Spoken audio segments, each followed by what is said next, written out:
నమస్తే. ఓం శ్రీ మాత్రే నమః. ఆదిత్యాయ సోమాయ మంగళ బుధాయ చ గురుశుక్ర శనిభ్యస్య రాహవే కేతవే నమః. క్రోధినామ సంవత్సరం ఆశ్వీజ మాసం అక్టోబరు నెల మేషాది ద్వాదశ రాశుల వారికి ఎలా ఉంది ఇప్పుడు చూద్దాము. నమస్తే. ఓం శ్రీ మాత్రే నమః. తదుపరి రాశి ధనస్సు రాశి.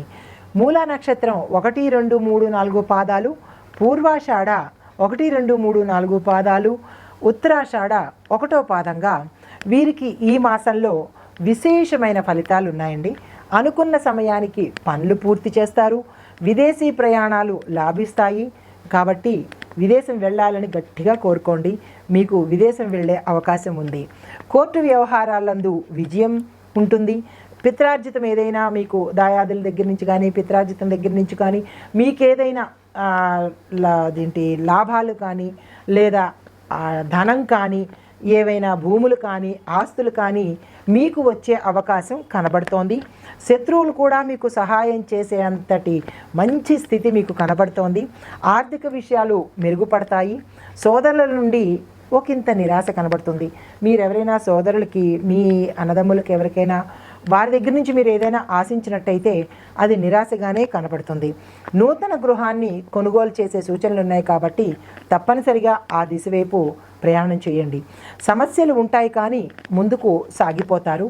దూర ప్రాంతం నుంచి అంటే బంధువర్గం నుంచి మీకు శుభవర్తమానాలు అందుతాయన్నమాట. బంధువులు మీకు అనుకూలంగా ఉంటారు.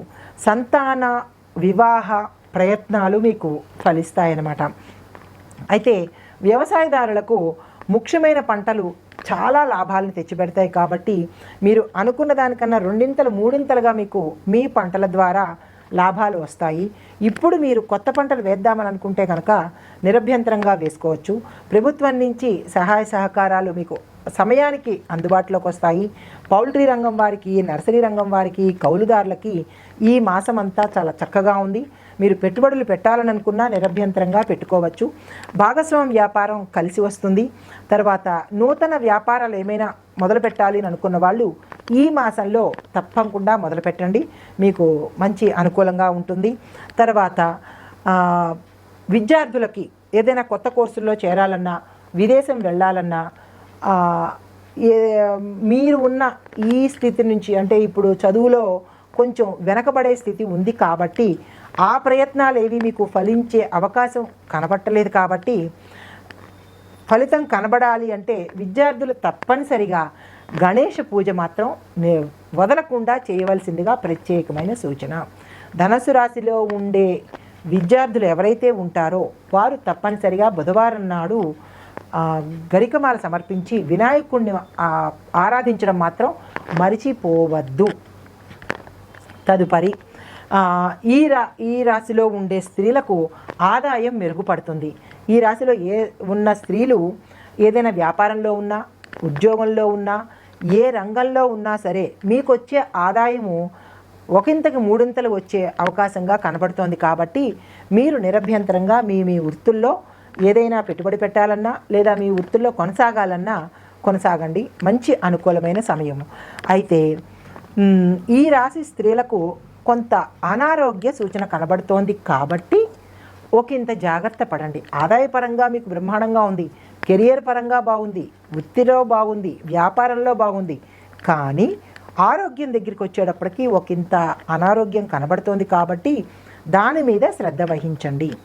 తర్వాత శుభ ఫలితాల కోసము ఈ రాశిలో ఉండే 3 నక్షత్రాల వాళ్ళు శుభ ఫలితాల కోసము మృత్యుంజయ హోమం కానీ, మృత్యుంజయ జపం కానీ, మృత్యుంజయ మంత్రం కానీ తప్పనిసరిగా చెయ్యాలి తప్పదు.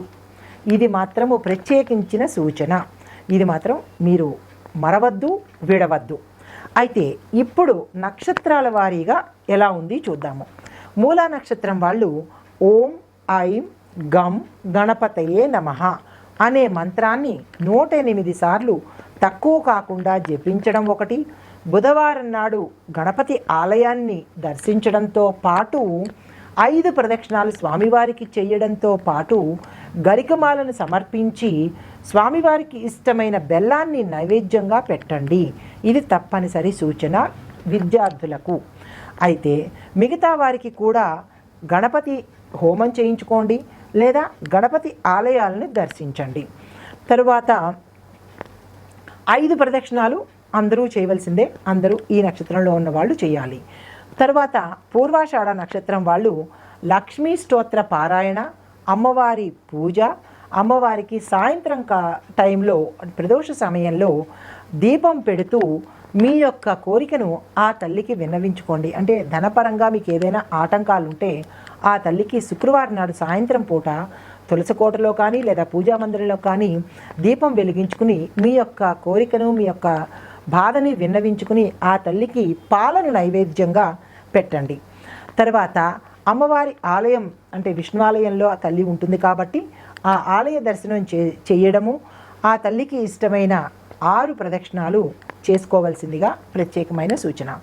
అయితే ఉత్తరాషాఢ నక్షత్రం వారు సూర్యనారాయణుడికి ఆదివార నియమాలు పాటిస్తూ సూర్యనారాయణుడికి అర్ఘ్యం వదలడము, తులసి మొక్కలో నీళ్లు పోయడము, రాగి పాత్రతో ప్రదక్షిణాలు చేయడము. ప్రదక్షిణాలు అంటే సూర్యుడికి ఎలా ప్రదక్షిణాలు చేస్తారు అని మీరు అనుకోవచ్చు. ఉన్న చోటునే ఆ స్వామిని చూస్తూ ప్రదక్షిణాలు చేయాలి. 27 కానీ లేదా 58 కానీ. ఓం సం సూర్యాయ నమః అనే మంత్రం చదువుకుంటూ సూర్య నమస్కారాలు చేసినట్టయితే మరీ మంచిది. చెయ్యలేని పక్షంలో ఉన్న చోటునే ప్రదక్షిణాలు చేసుకుంటే విశేషమైన ఫలితం ఉంటుంది. ఆదివార నియమాలు పాటించండి. మాంసాహారాన్ని ఆ రోజు నిషేధించండి. తర్వాత సూర్య గాయత్రి కానీ సూర్యుడి అష్టోత్తరాలు కానీ వినండి లేదా చదవండి.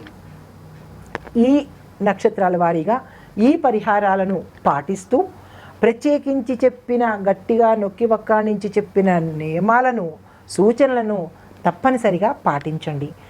పాటించి ఆ గ్రహాల యొక్క అనుగ్రహాన్ని తప్పనిసరిగా పొందండి. నమస్తే. అయితే మన సనాతన సంప్రదాయం ప్రకారము ఉగాది రోజు పంచాంగ శ్రవణం యొక్క గ్రహ స్థితిగతుల ఆధారంగా దేశకాలమాన పరిస్థితుల ఆధారంగా కేవలం ఇది ఆంగ్ల మాస సంవత్సరం ప్రారంభం కాబట్టి అంటే మన ఆంగ్ల మాసాన్ని బట్టి చూసుకుంటున్నాం కాబట్టి ఇది ప్రతి ఒక్కరికి అలాంటి ఫలితాలే ఇస్తాయి అని అనుకోకూడదు.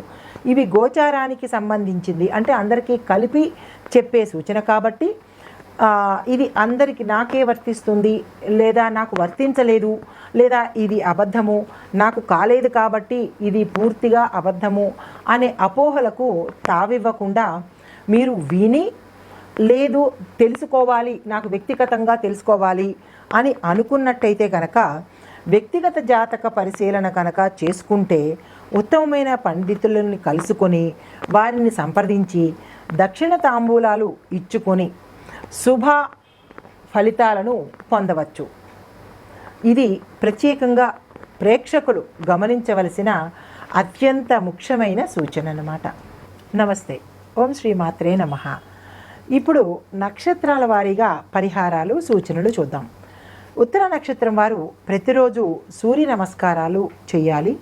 వారి యొక్క తండ్రిని గౌరవించాలి. ఆదివార నియమాలు పాటించండి. సూర్యుడికి రాగి పాత్రతో తులసి మొక్కలో నీళ్లు పోయడం అంటే లైక్ అర్ఘ్యం ఇవ్వడం అన్నమాట. నీళ్లను వదలాలి. మాంసాహారాన్ని తప్పనిసరిగా నిషేధించాలి. స్వామివారికి అభిషేకం చేస్తున్నప్పుడు అభిషేకం అంటే నీళ్లను అర్ఘ్యంగా ఇస్తున్నప్పుడు ఓం సం సూర్యాయ నమః అనే మంత్రాన్ని 108 సార్లకు తక్కువ కాకుండా జపించవలసిందిగా సూచన. మాంసాహారాన్ని వదలాలి. ఆదివార నియమాలు పాటించాలి. తదుపరి హస్త నక్షత్రం వారికి ప్రతి సోమవారము ప్రదోష సమయాన శివాభిషేకం చేయండి. మాస శివరాత్రి రోజు ప్రత్యేకంగా శివాలయానికి వెళ్ళి అక్కడ స్వామివారిని దర్శించుకొని అక్కడ దీపం వెలిగించుకున్నా లేదా అభిషేకం చేయించుకున్నా మంచిదే. తర్వాత సాయంత్రం సమయంలో చంద్రుణ్ణి చూస్తూ ఓం సం చంద్రాయ నమః లేదా ఓం సం సోమాయ నమః ఈ 2 మంత్రాల్లో ఏది మీకు అనుకూలంగా ఉంటుందో దాన్ని మీరు 108 సార్లు జపించుకుంటూ చంద్రదర్శనం చేసి వీలైతే చంద్రుడికి పాలను నైవేద్యంగా పెట్టుకుంటే విశేషమైన ఫలితం వస్తుంది. చంద్రగ్రహ సంబంధిత ఏవైనా బాధలు ఉంటే అవి తొలగిపోతాయి.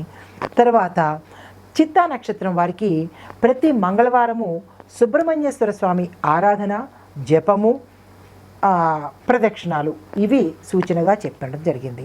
అయితే మంగళవారం నాడు మాంసాహారాన్ని నిషేధించి సుబ్రహ్మణ్యేశ్వరుడికి ఇష్టమైన, ఆ స్వామికి ఇష్టమైన ఎర్రని పువ్వులతో పూజ చేసుకుని ఎర్రని పండును నైవేద్యంగా పెట్టుకున్నట్టయితే సంతానం లేని వారికి కానీ, లేదా భార్యాభర్తల మధ్య అనుకూల దాంపత్యం లేకపోవడం కానీ, ఇలాంటివి ఏవైనా ఉన్నట్టయితే, లేదా కాలసర్ప దోషాలు కానీ, సర్పదోషాలు కానీ, ఇలాంటివి ఏవైనా చిన్న చిన్న చికాకులు ఉన్నట్టయితే సుబ్రహ్మణ్యేశ్వర స్వామివారికి ఈ పరిహారాలు చేసుకున్నట్టయితే స్వామివారి అనుగ్రహం మీ మీద విశేషంగా కలుగుతుంది.